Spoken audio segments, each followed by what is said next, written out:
Welcome back. Today we're going to cover psychological disorders.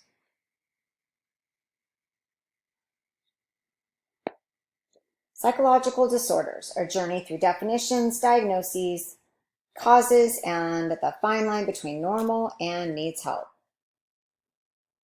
According to the APA, psychological disorders are a syndrome of clinically significant disturbances in cognition, emotion, or behavior, reflecting dysfunction in psychological, biological, or developmental processes. It leads to distress or disability, not just sadness on a bad day, and must not be a culturally appropriate response to stress.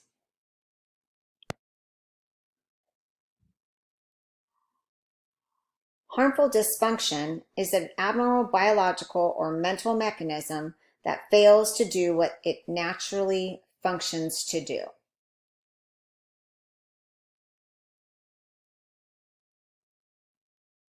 As stated earlier, the APA believes it's a syndrome of clinically significant disturbances in cognition, emotion, or behavior. The DSM. It's a diagnostic Bible clinicians use all over the U.S. It lists nearly 240 disorders detailed by symptoms, prevalence, risk factors, and links. The only criticism is disorders are growing in number, and some way too fast, but DSM-5 still helps professionals speak the same language.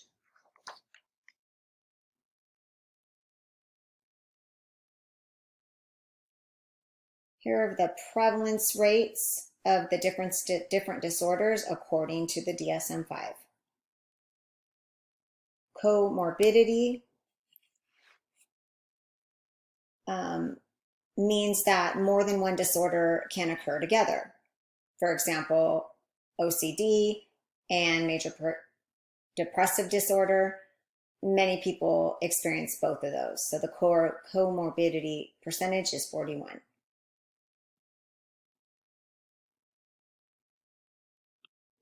The ICD is also known as the International Classification of Diseases. That's right, it's the global cousin of the DSM. Only it doesn't just stop at mental disorders. It goes all the way, from anxiety to zygomatic bone fractures. The ICD is published by the World Health Organization, the worldwide referee of health classification. It's used in over 190 countries, translated into 43 languages, and updated so often you wonder if your gallbladder is still covered. Current version, ICD-11, which went into effect in 2022. Yes, 11. That's how many times they've rewritten this International Encyclopedia of Ailments. While the DSM focuses only on psychological disorders and is US-based, the ICD includes them alongside physical diseases.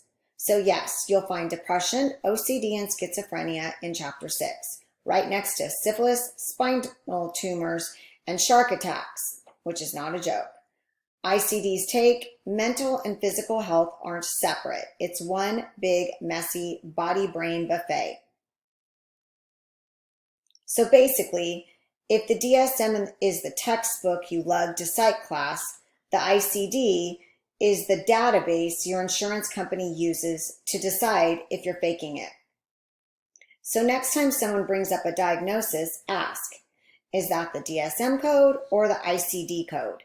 Then enjoy the panic in their eyes as they realize you're way too prepared.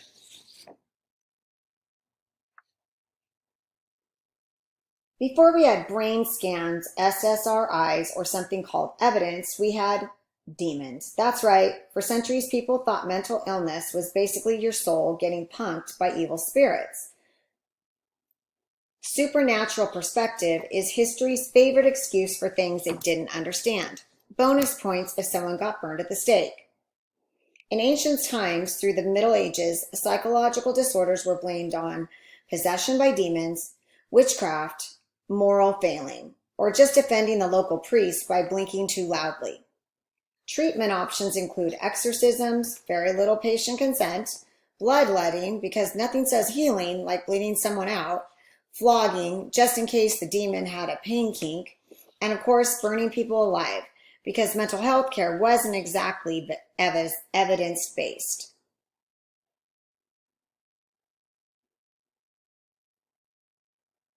One of the strangest events that was tied to supernatural view of mental illness was dancing mania, also called St. Vitus dance.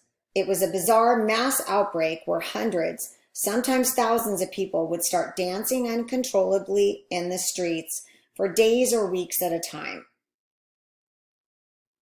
We're talking 14th to 17th century Europe. No music, no DJ, no TikTok challenge, just non-stop flailing, trancing, sweating, collapsing, and sometimes dying. Theorists include mass psychogenic illness, also known as group hysteria, ergo poisoning, LSD's medieval cousin, courtesy of moldy bread, religious fervor, because obviously dancing to death equals divine punishment, and of course witchcraft, because when in doubt, blame women. Bottom line, it probably wasn't demons, but at the time, it was seen as supernatural punishment or divine possession, or literally dancing the devil out. Supernatural explanations of mental illness were humanity's first attempt at mental health diagnosis. And let's just say, we've improved.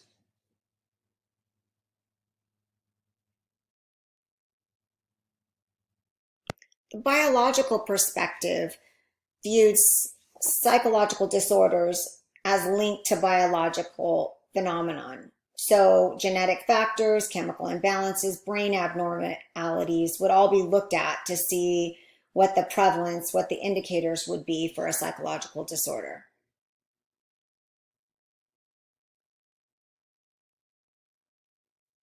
Diathesis stress model is the answer to that age-old psychology question, is it nature or nurture? And the diathesis stress model says yes. It says a psychological disorder develops when two ingredients mix. A diathesis, which is a vulnerability or predisposition, usually genetic or biological, and also a stress, some life event, trauma, or pressure that flips that switch. It's basically like having a box of fireworks in your garage, the diathesis, and someone shows up with a flamethrower, which would be the stress. The result, explosions of anxiety, depression, maybe both. Your diathesis could be genes for schizophrenia, an overactive amygdala, childhood attachment issues, a mom who thinks emotions are a myth invented by TV. You might walk around totally fine for years until life decides to throw a wrench, or 10. Stressors are anything from major life events like death or divorce, chronic pressure like poverty or discrimination, even micro traumas that slowly chip away at your grip on sanity. On their own, these stressors might not cause illness, but if you've got that diathesis, cue dramatic mental unraveling.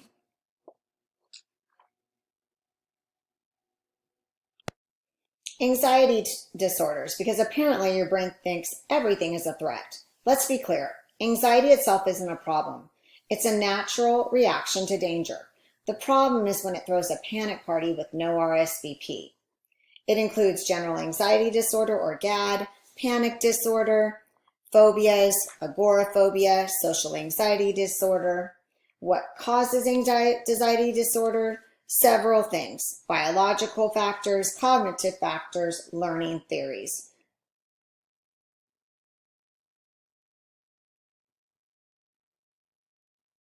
Specific phobia is where the fear response ditches subtlety and goes straight for dramatic overreaction. It's an intense, irrational fear of a particular object or situation. This isn't just disliking snakes. It's panicking at the thought of snakes in a cartoon. The DSM lays it out as immediate fear response when exposed or even thinking about it. The fear is out of proportion to the actual threat. It leads to avoidance, distress, or impairs daily life. The categories can include an animal type, natural environment like a storm, situational like flying, blood injection injury, and others. Clowns, buttons, mascot, yes, those count. How do phobias form? Thanks to Pavlov and his salivating dogs, we know the brain pairs stimuli. So if a kid gets trapped in an elevator once, their brain pairs elevator with danger forevermore. The result, instant anxiety at the ding of any lift, which leads you to classical conditioning. Various conditioning. Don't like spiders? Maybe because you watched your dad scream like a banshee when one crossed the floor. You learn, oh, that's terrifying. Noted. So that's fear by observation. Verbal transmission of fear. Fear can be taught too. Hearing repeated warnings like, bees will sting you to death, heights are deadly, those can shape beliefs before you even encounter the threat. That's right, anxiety by bedtime story. Social anxiety disorder. This is a disorder that turns everyday situations into mental obstacle courses. Talking, eating, walking into a room. It's not stage fright, it's existence fright. This is social anxiety disorder. Social anxiety disorder is a persistent fear of social situations where you believe you might be judged, embarrassed, rejected, or worse. Talked about in a group chat later. This isn't just being shy, it's a clinical condition that causes significant distress and often leads to avoidance because sometimes it's easier to just fake an illness than go to a birthday party. According to the DSM-5, to be diagnosed, your fear must be triggered by social or performance situations like public speaking or eating in front of others, be out of proportion to the actual threat, last 6 months or more, and cause you to suffer more than a cat in a bathtub. You might sweat, shake, blush, freeze, or mentally black out in social settings. You also know your fear is excessive, and yet it still wins every time.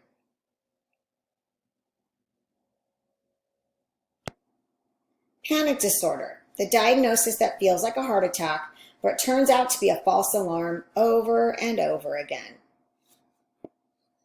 Let's say you're chilling, minding your own business. Then bam, your heart races, you can't breathe, you feel dizzy, nauseous, shaky. You're convinced you're dying, going insane, or both. That's a panic attack. And if you have recurrent, unexpected panic attacks and live in fear of the next one, congratulations. You might have panic disorder. Fun fact, you don't even need a clear trigger. Your brain just decides to hit the panic button like a raccoon on a vending machine. Panic attacks usually hit a sudden peak within 10 minutes, with at least 4 of the following symptoms: palpitations, sweating, trembling, shortness of breath, chest pain, nausea, feeling dizzy, derealization or depersonalization, and fear of losing control or dying. Basically, it's your body saying run, even when nothing's chasing you, except maybe student loans.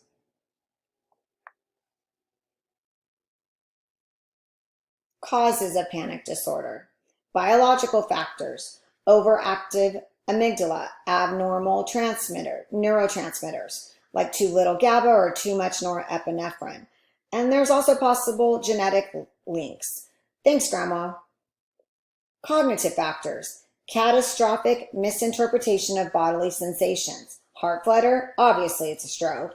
Hypervigilance, noticing every breath, heartbeat, and blink like it's a crime scene. Conditioning, or learning, if you had one panic attack in a specific place, let's say it was the mall, you might associate that place with future attacks. Classical conditioning says, avoid that place forever. Stressful life events, death, loss, trauma, even good stress, like moving or graduating, can set it off. It's the brain's way of saying, I've had enough. Let's see how you like full system freak out. Generalized anxiety disorder, or GAD. The psychological equivalent of your brain saying, what if everything is terrible? And then never shutting up about it. Grab your worry beads, here we go.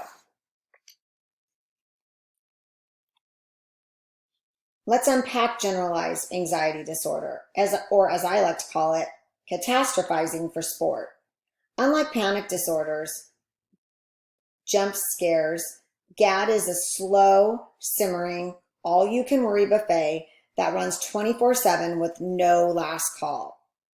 It's defined by excessive worry about a wide range of topics: money, health, work, your dog's happiness, the future of bees, how your text sounded. The worry is persistent, difficult to control, and happens more days than not for at least 6 months.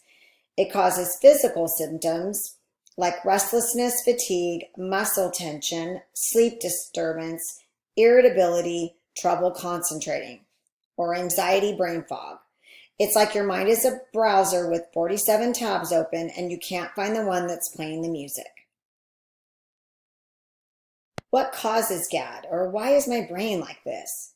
Biological factors, genetics. You might have inherited the family worry gene along with grandma's nose and her distinct distrust of toaster ovens. Brain structure and chemistry. Overactivity in areas like the amygdala, which is your brain's internal panic button, plus low levels of GABA, which is supposed to calm things down but apparently called in sick. Cognitive factors, maladaptive thinking, constant what-if spirals, catastrophizing, and assuming that uncertainty equals doom. Metacognitive beliefs, yep, people with GAD often worry about their worrying. Cue spiral intensification. Environmental factors, stressful or unstable upbringing, welcome to a childhood full of unpredictability. Congrats, your brain's favorite setting is high alert. Trauma or prolonged stress, chronic pressure rewires your brain to stay in worry mode even when you're safe. And last, behavioral learning. Reinforcement cycles. You worry, you avoid, you feel short-term relief, your brain thinks your worrying helped, rinse and repeat. GAD doesn't mean you're weak, broken, or doomed. It just means your brain took the survival instinct and set it to eternal apocalypse.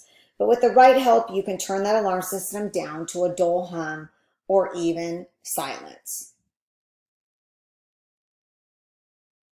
Obsessive compulsive disorder, or OCD. Not to be confused with I like my desk neat, Susan. This isn't about preference. It's about mental lockdown. So what is OCD exactly? It's defined by obsessions, which are intrusive, unwanted, repetitive thoughts or urges that cause distress, and compulsions, repetitive behaviors or mental acts meant to reduce that distress or prevent a feared event. The catch? The compulsions only offer temporary relief, and the obsessions just keep coming back like a horror movie sequel no one asked for. Common intrusive thoughts include, did I leave the stove on? What if I hurt someone? If I don't tap the table, something bad will happen. I must be contaminated. I have to confess everything I've ever done, ever. These thoughts are ego dystonic. They don't align with the person's values or desires. That's part of why they're so painful. It's like your brain is gaslighting you.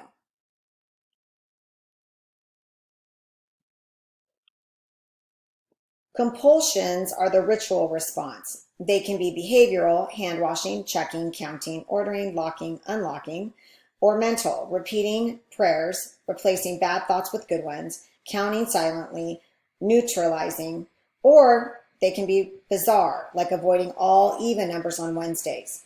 These rituals might seem weird from the outside, but for someone with OCD, they feel necessary to prevent doom. And if they don't do them, enter crushing anxiety. Here's a visual of some OCD behavior: excessive hand washing to the point of creating injury, and locking and unlocking the door even though you know it's already been locked. Body dysmorphic disorder, or BDD. It's not about vanity. It's not being a little self-conscious. It's an all-consuming obsession with a flaw that may not even exist. BDD is a preoccupation with a perceived flaw in physical appearance. To others, it might be minor or not visible at all. But to the person with BDD, it's all they see. They might focus on skin, nose, hair, teeth, body shape, or muscle size, any part they feel is wrong or disfigured. It's not just worrying, it's obsessing, sometimes for hours a day. BDD isn't just a thought disorder. It fuels compulsive behaviors such as mirror checking, camouflaging with clothes, makeup, or accessories, excessive grooming, seeking constant reassurance, comparing with others obsessively. In severe cases, avoiding work, social situations, or even leaving the house. And for some, it leads to dermatological procedures, plastic surgeries, and yet the flaw never feels fixed.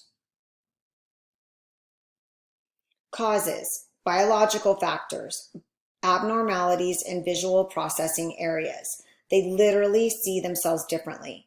Imbalance in serotonin. The genetic component, possibly because anxiety likes company. Cognitive factors, appearance equals worth thinking. Perfectionism turned inward. Overestimation of how much others notice flaws. Social, cultural factors, unrealistic beauty standards, social media filters, comments from childhood that stuck way too hard. Combine that with anxiety or depression, and you've got a recipe for relentless self-surveillance. Hoarding disorder.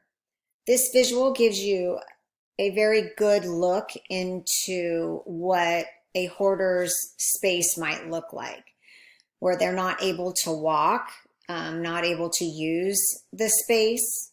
They keep things that are useless to the outside observer. Why aren't they able to let go? They think items might be useful at a later time, and they place sentimental value to these items.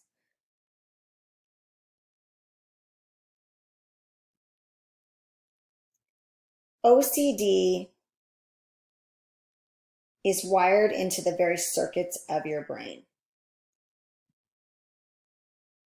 The biological causes.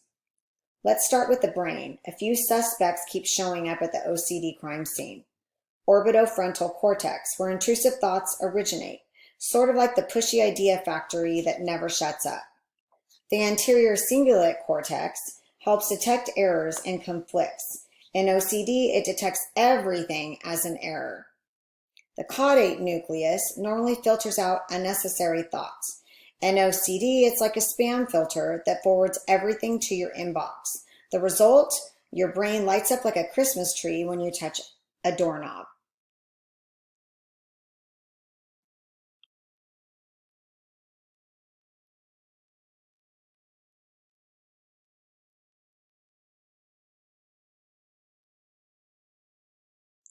Neurochemical factors. Research points to low levels of serotonin, the neurotransmitter that usually calms the brain's panic sirens. It's like your mental brakes are shot. The obsessive thoughts just keep racing, and the compulsions are your brain's desperate attempt to swerve. Genetic predisposition. Thanks, family tree. OCD often runs in families. If your great aunt washed her hands 57 times a day, you might just inherit a similar sparkle of doom. The cognitive and behavioral factors. People with OCD often overestimate threat. They also engage in thought-action fusion. If you think about hitting something, you might be a violent monster. And then there's negative reinforcement. You perform a compulsion, anxiety goes down, brain says, great, do that forever. Basically, your anxiety is training you like a dog, except you're both the dog and the trainer. Environmental factors also play a part. Trauma, chronic stress, abuse, or even infection can trigger or worsen OCD. OCD is a tangled web of faulty circuits, anxious genes, and brains that mean well but do too much. And understanding the causes, that's the first step in telling your brain we're not doing the loop forever. PTSD is a psychological condition triggered by exposure to a traumatic event. Think war, assault, natural disaster, serious accidents, or even witnessing trauma. Here's the twist. The danger ends, but your brain doesn't get the memo. The DSM says PTSD involves intrusive memories like nightmares or flashbacks, avoidance of anything that reminds you of the trauma, negative changes in mood and thinking, hello, guilt and emotional numbness, hyperarousal, you're jumpy, irritable, and feel constantly on edge. It's not just being shaken up, it's your brain's alarm system stuck in the on position.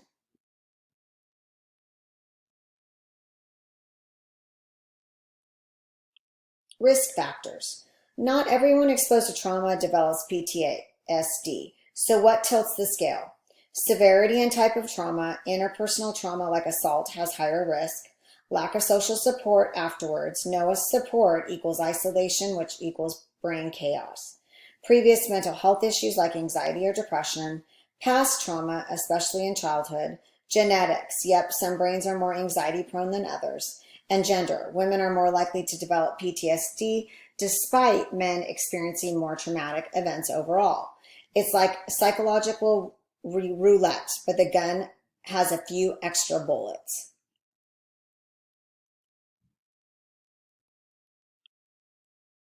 Learning and the development of PTSD. Classical conditioning, trauma becomes associated with certain cues.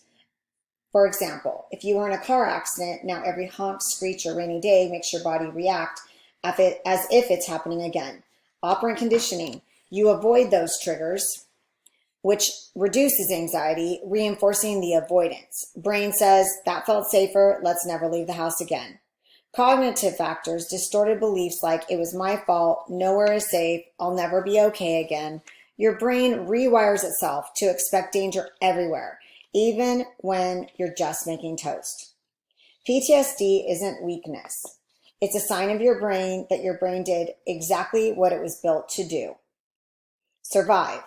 It just got stuck in survival mode. And with the right therapy, like trauma-focused CBT, EMDR, or prolonged exposure, you can retrain it. Mood disorders, the emotional roller coaster you never bought a ticket for but somehow ride anyway. These aren't your average Mondays. We're talking life-altering, brain rewiring, sometimes sobbing into your cereal at 2 a.m. mood swings.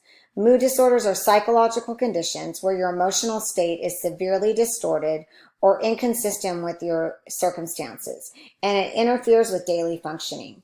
You're either way down depression, way up mania, or riding the emotional elevator to hell, which is bipolar.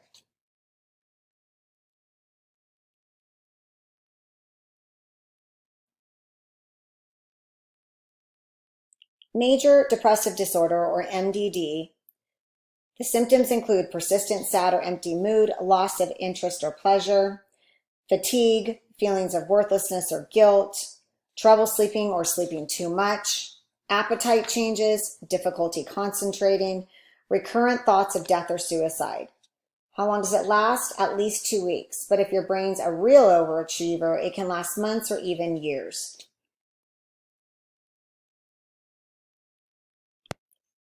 Symptoms include changes in appetite or weight, sleep disturbance, fatigue or loss of energy, feelings of worthlessness or excessive guilt, difficulty concentrating or indecisiveness, and recurrent thoughts of death or suicide.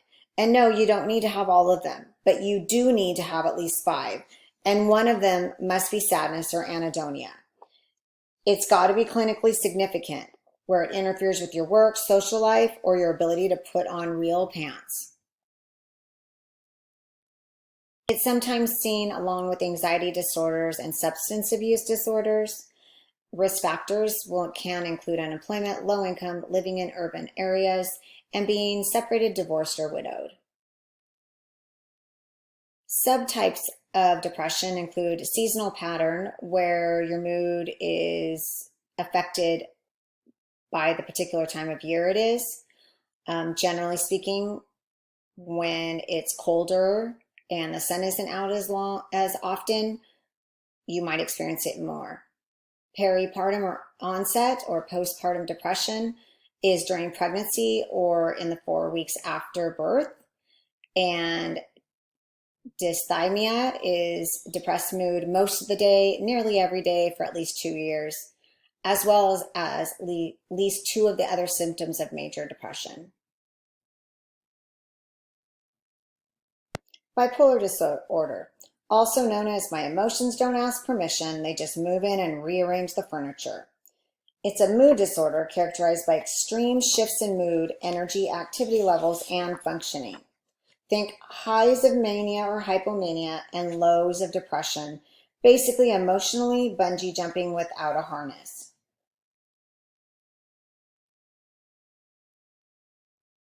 Bipolar 1, at least one full manic episode lasting a week or requiring hospitalization. Depression may or may not follow, but spoiler, it usually does. Mania symptoms, at least 3 are required, include inflated self-esteem or grandiosity, decreased need for sleep, like I only need 45 minutes and a dream, talkativeness, racing thoughts, distractibility, increased goal-directed activity, and risky behaviors such as spending sprees, impulsive travel, business ventures involving NFTs.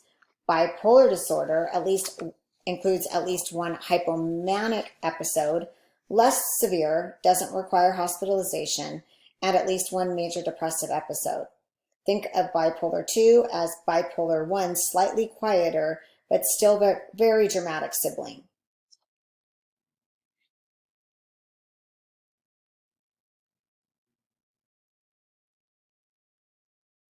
The biological basis of mood disorders. They aren't just the result of bad breakups or rainy Tuesdays. They're often coded in the body, hardwired into the brain, and sneakily inherited from that one side of the family nobody talks about. Mood disorders like MDD and bipolar have been tied to some exciting dysfunctional brain business. Neurotransmitter imbalance, serotonin, low equals sadness, irritability, and emotional numbness, also known as the molecule. Norepinephrine, low. It equals fatigue, poor concentration. High equals anxiety. Basically, your internal espresso shot. Dopamine, implicated in pleasure and motivation. If this dips, so does your will to move, speak, or experience joy. It's not that people with depression don't want to be happy, it's that their brain forgot where it put the serotonin and may have pawned it for anxiety.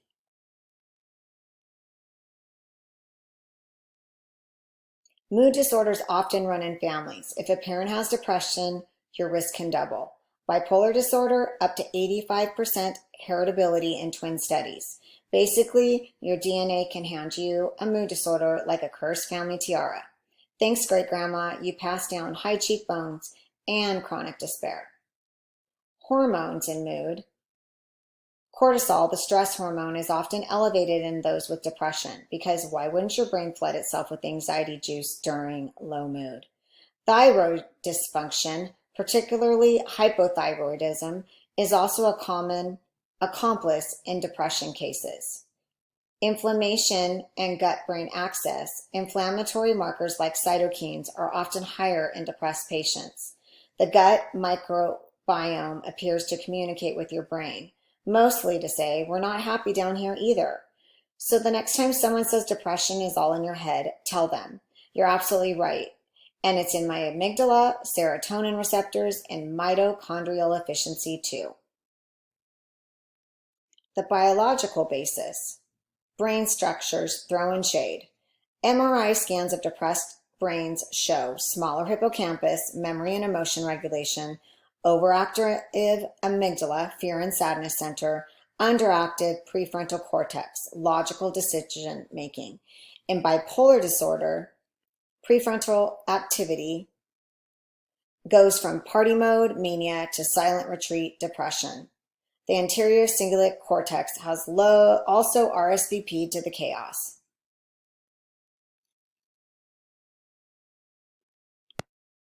The diathesis stress model and major depressive disorder.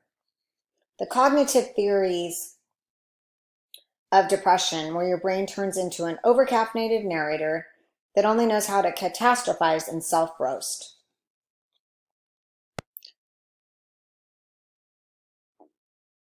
The diathesis stress model, where your genetic vulnerabilities and life stressors team up like the world's most dysfunctional buddy cop duo.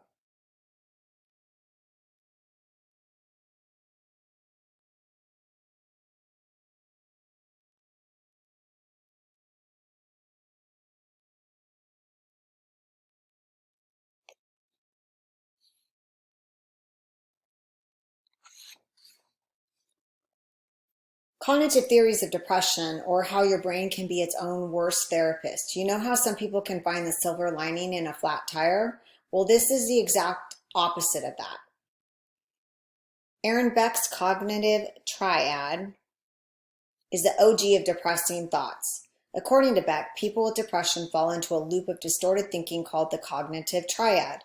It includes negative view of the self, I'm worthless, negative view of the world, everything is against me, negative view of the future, nothing will ever get better. Basically, your brain becomes a full-time pessimist with a PhD in despair. Hopelessness. How do you explain the bad stuff that happens to you? Internal, it's my fault. Stable, it will always be this way. Global, it affects every part of my life. This toxic combo is called the depressive attributional style. If you've got this mental filter, even a stubbed toe becomes a character indictment.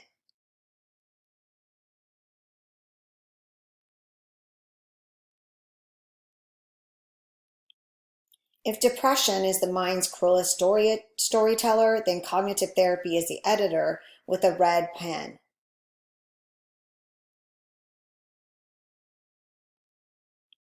Suicide.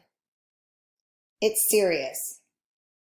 Not the idea, not the metaphor, but the very real experience of someone believing their pain will never end, and that they should. If you're listening to this and struggling, hear this now. You matter. You're not alone, and it can get better. Suicide is the act of intentionally ending one's life, but more than that, it usually is the end point of a spiral where someone believes they're a burden, they're hopeless, and that the pain is permanent. It's not cowardice, it's not selfishness, it's despair mixed with distorted thinking in a moment where the brain lies. No, not causes. Suicide doesn't have one neat explanation, but here are the red flags, risk factors. Mental illness, especially depression, bipolar disorder, schizophrenia, substance abuse. Past suicide attempts. Family history of suicide or violence, access to lethal means like firearms, chronic illness or pain, major life stressors such as divorce, job loss, bullying or trauma, and hopelessness, the most powerful psychological predictor. Warning signs. People don't always say I'm suicidal, but they do show signs. Look for talking about death or wanting to die, withdrawing from friends, school, or life, giving away belongings, sudden calm after a period of depression, saying things like, you'd be better off without me, increased substance use, reckless behavior. When in doubt, don't wait, ask. In many cases, the brain is in pain, emotional or physical, distorted in its thinking, I'm a burden, I can't be helped, this won't change. Narrowed in focus, what we call cognitive constriction. They can't see any other way. Suicidal thoughts are real but not permanent. Feelings pass. Help helps. What can you do? If someone tells you they're struggling, listen. Really listen. No fixing, no comparing, just presence. Ask directly, are you thinking about suicide? You will not plant the idea.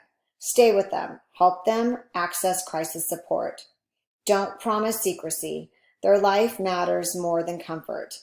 If you are the one hurting, call a crisis line, text a friend, go to a hospital, ask for help, even if it's hard, especially if it's hard. Here's the truth. You are not broken. You are not beyond help.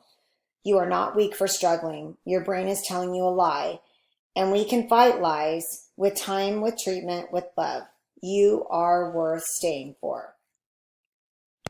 Schizophrenia is a disorder where the mind doesn't just wander, it occasionally packs up and moves to a completely different zip code of reality. It's a chronic and severe mental disorder affecting how a person thinks, feels, behaves, and perceives reality. It's not the same as split personality disorder. That's a common myth, and we don't have time for your high school drama teacher's misinformed takes. Positive symptoms aren't positive as in fun, but positive as in extra features your brain didn't order. They include hallucinations, most commonly auditory, like hearing voices, commenting, arguing, or narrating. Delusions, which are strong-held false beliefs like persecutory, they're out to get me. Grandiose, I invented gravity. Referential, the TV is talking directly to me. It also includes disorganized thinking. Speech is jumbled, tangential, or downright word salad. Could be, for example, purple gravity seems the truth. Disorganized or abnormal motor behavior, bizarre postures, unpredictable movements, or complete catatonia.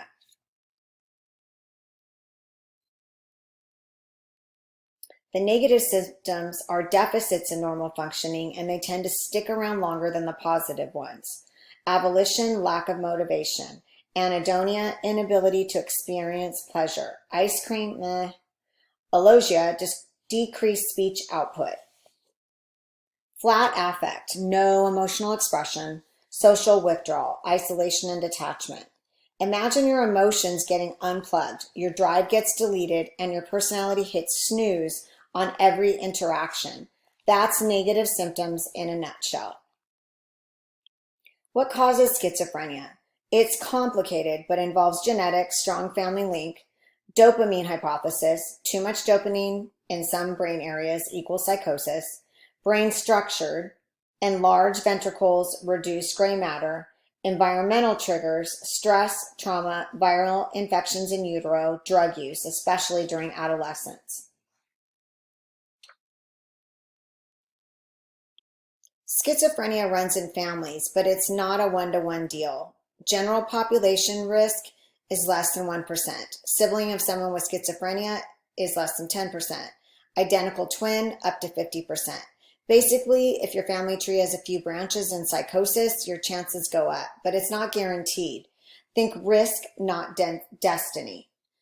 Brain structure. Brain scans reveal enlarged ventricles, also known as brain shrinkage, not a vibe, reduced gray matter in the frontal and temporal lobes, abnormalities in the hippocampus and amygdala, hello, emotion dysregulation, and also less connectivity between brain regions equals mental chaos, which equals thought disorder. Neurotransmitter imbalance. Dopamine hypothesis, which is a classic theory. Overactivity in mesolimbic pathways equals positive symptoms like hallucinations and delusions. Underactivity in mesocortical pathways equals negative symptoms like flat affect and avolition. Other suspects, glutamate, too little equals cognitive symptoms and memory issues. And serotonin, because why not? Prenatal and perinatal risks, trouble before birth. Exposure to viruses in utero, so the flu during second trimester could affect. Malnutrition during pregnancy, birth complications like oxygen deprivation. Turns out fetal brain development doesn't love chaos. Who knew? Schizophrenia isn't about snapping or being weak. It's about a brain under siege by biology, history, and sometimes a very unlucky hand of genetic cards. Dissociative disorders, a collection of conditions where the mind, in its infinite wisdom, says, no thanks, I'm going to pretend I'm not here for a while. What are dissociative disorders? At their core, these disorders involve disruptions or discontinuity in consciousness, memory, identity, emotion, perception, motor control, behavior. In other words, the self sliced, scrambled, and served confusingly cold.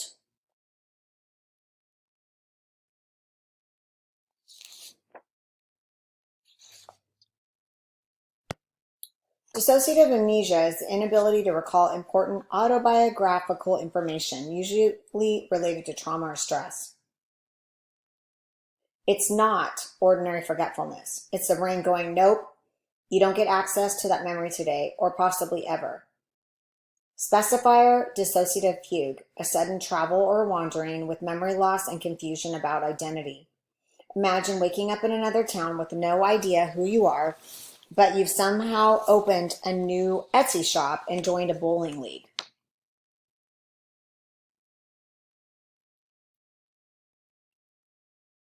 Depersonalization is feeling detached from your body or self. I'm watching myself from the outside.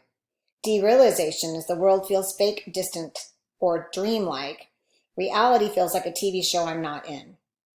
It's like your brain installed a filter called Emotionally Disconnected Season 3, and you can't find the remote. DID, or dissociative identity disorder, formerly known as multiple personality disorder, is the presence of two or more distinct personality states. They're known as alters. Disruption in identity, memory gaps, and major functional impairment, and it's often associated with severe chronic childhood trauma. It's not like in the movies where one personality is a nun and the other's a ninja assassin. It's usually much more subtle and way more tragic.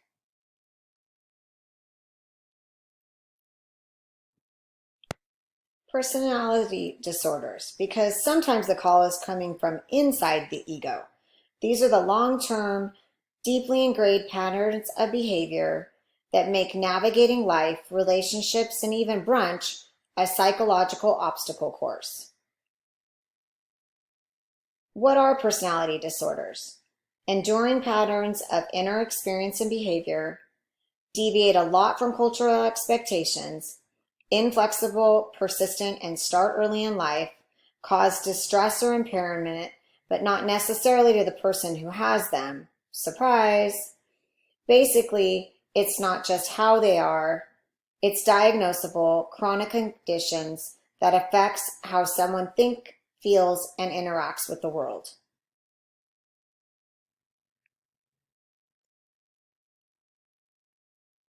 They are put into three different clusters. Cluster A is odd and eccentric. It includes paranoid personality disorder. Everyone's out to get me. No, I don't have proof, but I know. Schizoid personality disorder. No interest in social interaction. Leave me alone. It's not a mood, it's a lifestyle. Schizotypal personality disorder. Maybe thinking social awkwardness and the vibe of someone who absolutely believes in astral projection. Cluster B, dramatic, emotional, erratic. Antisocial personality disorder, no empathy, no remorse, no regard for rules. Basically a sociopath in a necktie. Borderline personality disorder, intense emotions, unstable relationships, impulsive behavior. It's like living on an emotional roller coaster with no seatbelt. Histrionic personality disorder must be the center of attention. If not, will spontaneously combust into drama.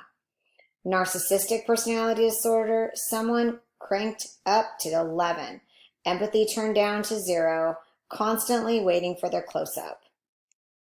Cluster C is anxious and fearful. Avoidant personality disorder wants connection but fears rejection. Social situations are just rejection-themed haunted houses. Dependent personality disorder needs excessive reassurance, can't make decisions without 6 opinions and a therapist on speed dial. OCD personality disorder is perfectionism so intense it strangles productivity. Not the same as OCD, but is as exhausting.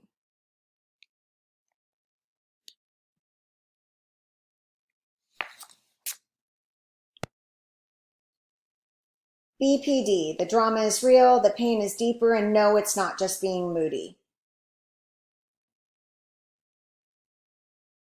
This is a serious, misunderstood condition that affects people deeply and makes them the emotional equivalent of walking on a tightrope during a hurricane. It is a cluster B personality disorder marked by instability in mood, self-image, and relationships, impulsivity, fear of abandonment that makes every goodbye feel like the end of the world, and emotional swings so rapid they need their own weather warning system. The DSM-5 criteria, you need 5 of the following 9. Frantic efforts to avoid abandonment, real or imagined, unstable and intense relationships, splitting, people are all good or all bad, unstable self-image or sense of self, impulsivity, spending, sex, binge eating, etc.,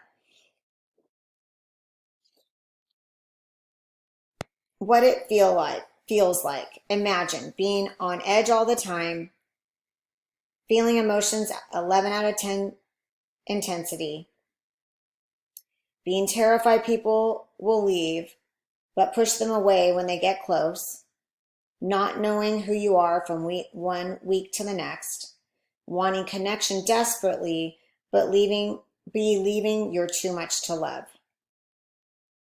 Causes biological vulnerability, highly reactive limbic system.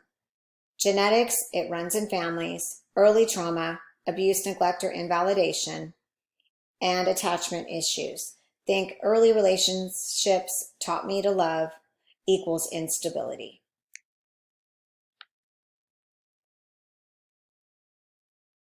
Antisocial personality disorder.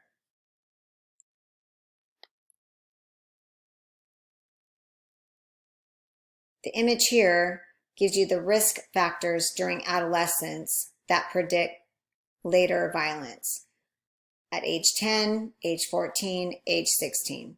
Antisocial personality disorder is defined by a disregard for the right of others, violation of societal rules and norms, lack of remorse, often paired with deceitfulness, impulsivity, and a career highlight reel of oh no, what did they do now?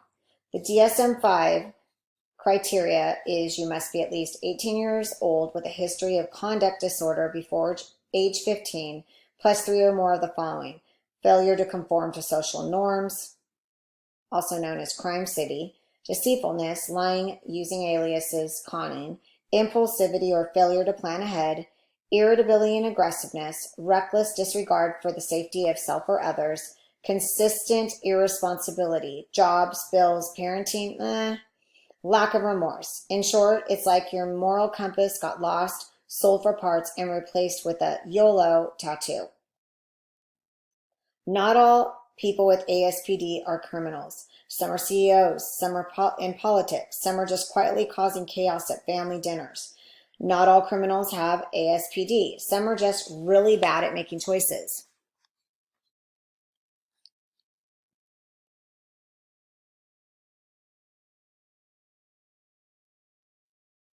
Causes. Like a true psychological casserole, ASPD arises from biological factors, genetics, high heritability, especially for identical twins, reduced activity in the prefrontal cortex equals poor impulse control, dysfunction in the amygdala equals lack of empathy, poor emotional learning. Neurochemical issues, low serotonin levels equal impulsivity and aggression. Environmental factors, history of child abuse, neglect, or inconsistent parenting, exposure to violence, growing up in chaotic, unpredictable environments, conduct disorder in youth, setting fires, hurting animals, causal felonies before puberty. Basically, it's nature and nurture shaking hands over a bonfire of red flags. Related to antisocial personality disorder, psychopathy is not an official DSM diagnosis, but it overlaps. The difference: psychopaths tend to be more cold, calculating, and charming, less hot-headed, more Bond villain. ASPD isn't about being unfriendly, it's about a deep, persistent disregard for rules, relationships, and remorse. Attention deficit hyperactivity disorder, or ADHD, is a condition that is equal parts misfiring brain chemistry, misunderstood behavior, and an unfair reputation for being lazy, when really the brain is just running a different operating system. It's a neurodevelopment disorder marked by inattention, forgetfulness, distractibility, losing your keys mid-use, hyperactivity, scrimming, fidgeting, doing Parker in your own mind, impulsivity, blurting out answers, interrupting, buying a kayak at 3 a.m. There are 3 types: predominantly inattentive, classic daydreamer; predominantly hyperactive impulsive, classic bouncing off the walls; and combined, the ADHD party pack.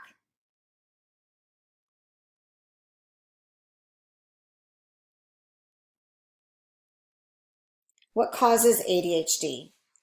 Can be genetic. Specific genes related to dopamine regulation have been implicated. Brain structure, the prefrontal cortex is underactive, the basal ganglia and cerebellum, smaller volume, and default mode network can't shut off.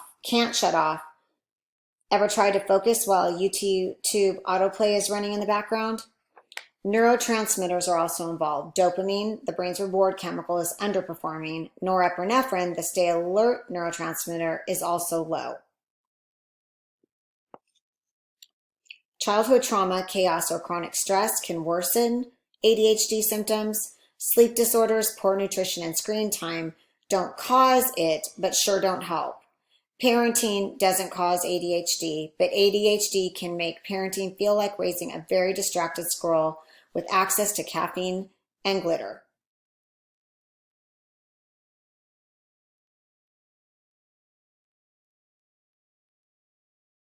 Brain anatomy shows smaller frontal lobe volume, less activation when performing mental tasks, and frontal lobe inhibits behavior.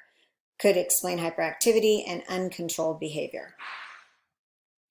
Autism spectrum disorder. Autism spectrum disorder, or ASD, it's not a disease, it's not a tragedy, and it's definitely not caused by vaccines, mercury, or being too smart for your own good. We're not talking about a dramatic or little moody.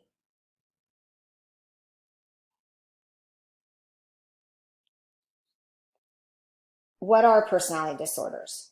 They're persistent deficits in social communication and interaction. They're enduring patterns of inner experience and behavior that deviate from cultural norms. Genetics includes somatic symptom disorders. There's 20 plus risk genes identified. Many have been linked to brain development. Brain structure and connectivity. There are differences in neural connectivity. There's altered synapse pruning in development. And there are also abnormalities in the amygdala, hippocampus, and cerebellum, areas that handle emotion, memory, and movement. There are also prenatal and perinatal risk factors. Advanced parental age is a contributing factor. ADHD is not about being lazy. It's about having a brain that struggles with self-regulation and needs scaffolding, not shame. It's not a flaw, it's a different way the brain works. Understanding the why helps us create systems that support people, not punish them. That concludes our chapter on psychological disorders. See you next time for our chapter on therapy.